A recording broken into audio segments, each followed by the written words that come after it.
Hello dear friends, പുതിയൊരു വീഡിയോയിലേക്ക് എല്ലാവർക്കും സ്വാഗതം. ഞാനിന്നൊരു ഹെൽത്തിയായ ബ്രേക്ക്ഫാസ്റ്റിൻ്റെ റെസിപ്പി ആയിട്ടാണ് വന്നിട്ടുള്ളത്. നമുക്കത് തയ്യാറാക്കി നോക്കാം. ഞാൻ ഒരു ഗ്ലാസ് പച്ചരി എടുത്തിട്ടുണ്ട്. അതേ ഗ്ലാസ്സിൽ തന്നെ അര ഗ്ലാസ് ചെറുപയർ കൂടി എടുത്തിട്ടുണ്ട്. ഇനി ഒരു 2 സ്പൂൺ ഉഴുന്ന് പരിപ്പും കൂടി ചേർത്ത് കൊടുത്തിട്ടുണ്ട്. ഇനി ഇത് നല്ലപോലെ കഴുകി വൃത്തിയാക്കിയതിന് ശേഷം നമുക്ക് വെള്ളം ഒഴിച്ച് കുതിർത്ത് വെക്കാം. ഒരു 4-5 മണിക്കൂർ കുതിർത്തതിന് ശേഷം നമുക്ക് ഇത് അരച്ചെടുക്കാം. രാവിലെ ഉണ്ടാക്കുന്നതാണെങ്കിൽ വൈകുന്നേരം കുതിർത്തതിന് ശേഷം രാവിലെ അരച്ചാൽ നമുക്ക് ദോശ ഉണ്ടാക്കാൻ പറ്റും.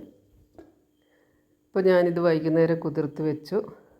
പിറ്റേ ദിവസം രാവിലെയാണിത് കഴുകിയെടുത്തിട്ടുണ്ട്. ഇനി നമുക്കിത് മിക്സിയുടെ ജാറിലേക്ക് ഇട്ട് കൊടുത്തിട്ട് അരച്ചെടുക്കാം.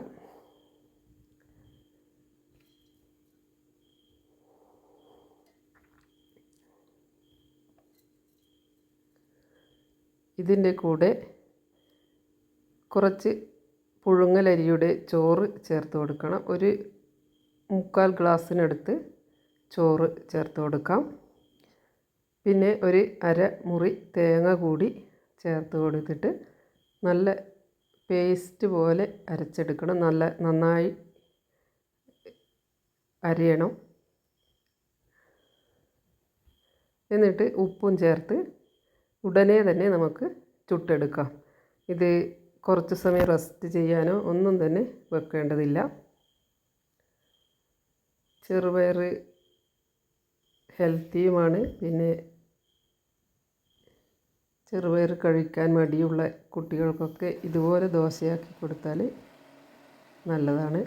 അപ്പോൾ ഞാൻ മിക്സിയുടെ ജാറിലേക്ക് ഇട്ടിട്ട് അരച്ചെടുത്തിട്ടുണ്ട്. ഇനി നമുക്ക് ആവശ്യത്തിന് വെള്ളവും ചേർത്തിട്ട് ദോശ ചുട്ടെടുക്കാം. എല്ലാവർക്കും വീഡിയോ ഇഷ്ടമാകുമെന്ന് കരുതുന്നു. അപ്പോൾ ഇഷ്ടമായാൽ നിങ്ങളുടെ കൂട്ടുകാർക്കും റിലേറ്റീവ്സിനും ഒക്കെ ഷെയർ ചെയ്ത് കൊടുക്കണം. അതുപോലെ വീഡിയോ കണ്ട് ഇഷ്ടപ്പെട്ടാൽ ഒന്ന് സബ്സ്ക്രൈബ് ചെയ്യണം. അപ്പോൾ ഞാൻ നന്നായി വെള്ളമൊക്കെ ഒഴിച്ച് എടുത്തിട്ടുണ്ട്. ഇനി നമുക്ക് ചൂടായ ദോശത്തട്ടിലേക്ക് ഒഴിച്ച് കൊടുത്തിട്ട് ഇത് ചുട്ടെടുക്കാം.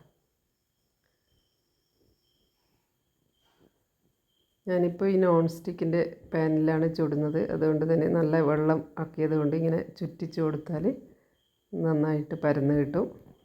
ഇനി നമുക്കിതൊന്ന് അടച്ച് വെച്ചിട്ട് വേവിച്ചെടുക്കാം.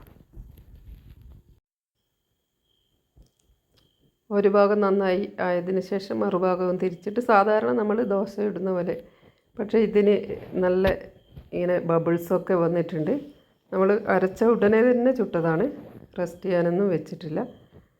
പിന്നെ ഇതിൻ്റെ കൂടെ കഴിക്കാനൊരു ചമ്മന്തി കൂടി അരച്ചെടുക്കാം. തേങ്ങയും പച്ചമുളകും ഉള്ളിയും ഒരു ചെറിയ കഷ്ണം പുളിയും ഉപ്പും കൂടി ചേർത്തിട്ട് നന്നായി ഒന്ന് പേസ്റ്റ് പോലെ അരച്ചെടുത്ത് നമുക്ക് ദോശയുടെ കൂടെ കഴിക്കാം. നല്ല സോഫ്റ്റാണ് ദോശ. ചോറ് കൂട്ടുന്നുണ്ട്, അതുപോലെ ചെറുപയറും കൂട്ടിയത് കൊണ്ട് നല്ല സോഫ്റ്റായിട്ട് കിട്ടിയിട്ടുണ്ട്.